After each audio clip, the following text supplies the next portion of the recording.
Few places on earth carry more history, or more heartbreak, than the narrow land between the Jordan River and the Mediterranean Sea. Sacred to Jews, Christians, and Muslims alike, it has been ruled by empires, torn by wars, and claimed by two peoples who each call it home. This is the story of how the Israeli-Palestinian conflict began, how it evolved, and why it endures. For thousands of years, different peoples lived here.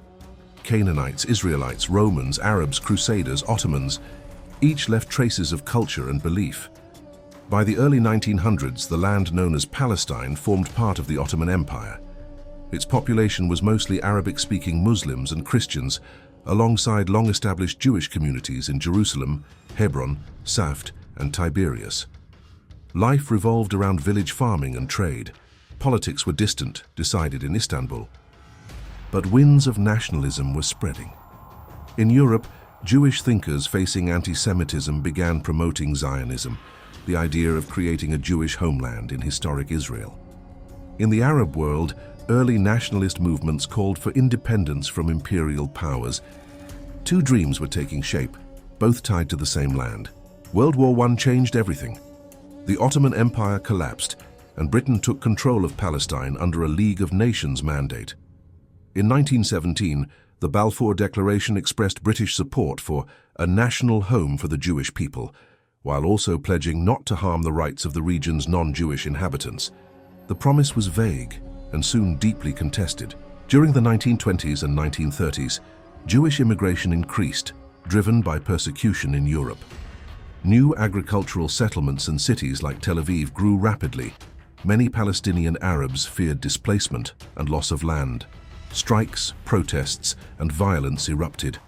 Britain tried to balance the two sides but satisfied neither. As Nazi power rose in Europe, tens of thousands of Jews sought refuge in Palestine. Arab resistance intensified. By the eve of World War II, the land was in turmoil. After the Holocaust, global sympathy for Jewish survivors strengthened calls for a state of their own. In 1947, the United Nations proposed partitioning Palestine into two states, one Jewish, one Arab, with Jerusalem under international control. Jewish leaders accepted the plan.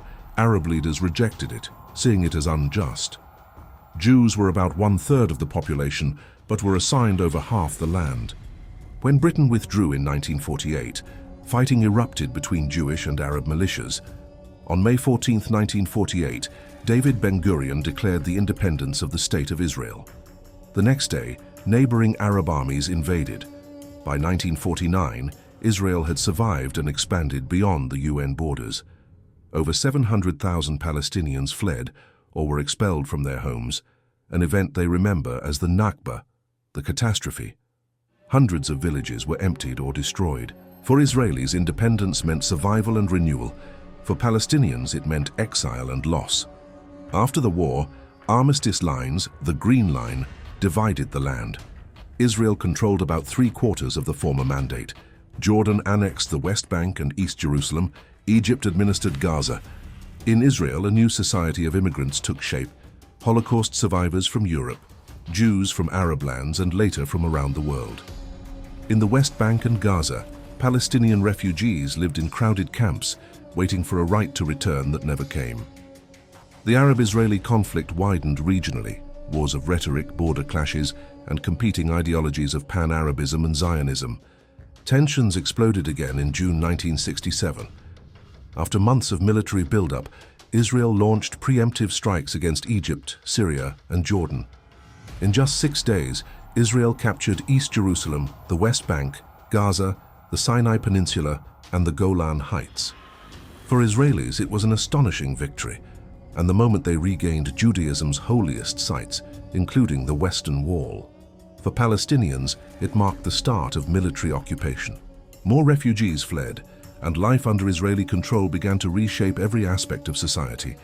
Israel now ruled over more than 1 million Palestinians. What to do with this population, annex, exchange, or withdraw, became the question that still defines the conflict. In the years after 1967, Israel began establishing settlements in the territories it had captured, arguing historical and security claims. The international community viewed these settlements as violations of international law. Israeli governments disagreed. Palestinian nationalism reorganized under the Palestine Liberation Organization, PLO, led by Yasser Arafat, advocating for self-determination and initially armed struggle. Hijackings, raids, and reprisals spread the conflict across the Middle East. In 1987, 2 decades into occupation, ordinary Palestinians rose up in the First Intifada, a grassroots uprising marked by strikes, boycotts, and street confrontations. Television images of youths throwing stones at soldiers drew global attention. The uprising pushed both sides toward negotiation. In 1993, secret talks in Norway produced the Oslo Accords. For the first time, Israel and the PLO recognized each other. The new Palestinian Authority gained limited self-rule in parts of the West Bank and Gaza. Israeli Prime Minister Yitzhak Rabin and Yasser Arafat shook hands on the White House lawn, watched by the world. Many believed peace was finally within reach, but issues of borders, refugees, settlements, and Jerusalem were postponed, and mistrust soon resurfaced. Rabin was assassinated by a Jewish extremist in 1995. Suicide bombings and renewed violence followed. The process stalled, leaving both peoples disillusioned. In 2000, a new uprising, the Second Intifada, erupted after failed final status talks. It was bloodier than the first. Suicide attacks, military incursions, and heavy civilian casualties on both sides. Israel built a separation barrier through the West Bank, citing security. Palestinians saw it as a land grab.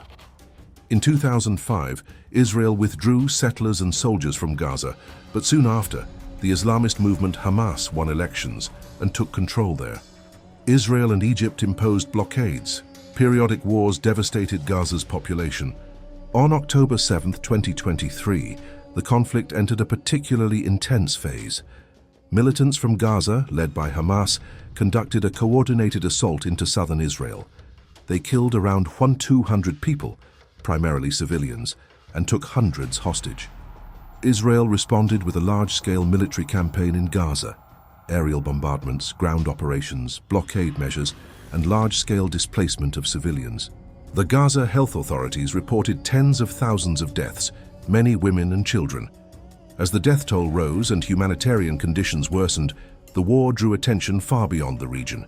Criticism mounted not only at Hamas's initial attack, but also at the scale and nature of Israel's retaliatory operations. Among the most serious developments, several states, human rights organizations, and legal bodies began calling Israel's actions genocide, or saying they may amount to genocide. Under the 1948 Genocide Convention, genocide is defined as acts committed with the intent to destroy, in whole or in part, a national, ethnic, racial, or religious group. However, Israel denies that its operations amount to genocide. Israel argues its actions are in self-defense, triggered by the October 7 attack, and that it targets combatants and infrastructure of Hamas, not civilians, as an objective. International reactions are divided. Some governments have explicitly used the word genocide. Others have expressed concern about war crimes or collective punishment, but stopped short of genocide. The legal implications are still unfolding. At the ICJ, provisional measures have been ordered, but a full judgment may take years. Allegations of genocide bring with them questions of state responsibility, arms supplier liability, precautionary obligations under international law. Meanwhile, the war's human cost remains immense: the destruction of civilian infrastructure, mass displacement, deepening humanitarian crisis in Gaza. For many analysts, the conflict has escalated beyond a typical asymmetric war into a broader moral, legal, and political crisis of global dimension. Whether the term genocide will be legally upheld, or whether the war will shift into a different phase, remains to be seen. What is clear? The world is watching, and will judge whether the international community's response measures up to the obligation to prevent and punish genocide. As the war continues, this moment marks perhaps a turning point, not only in the Israeli-Palestinian conflict, but in how the world defines and reacts to modern warfare, occupation, and mass civilian casualties.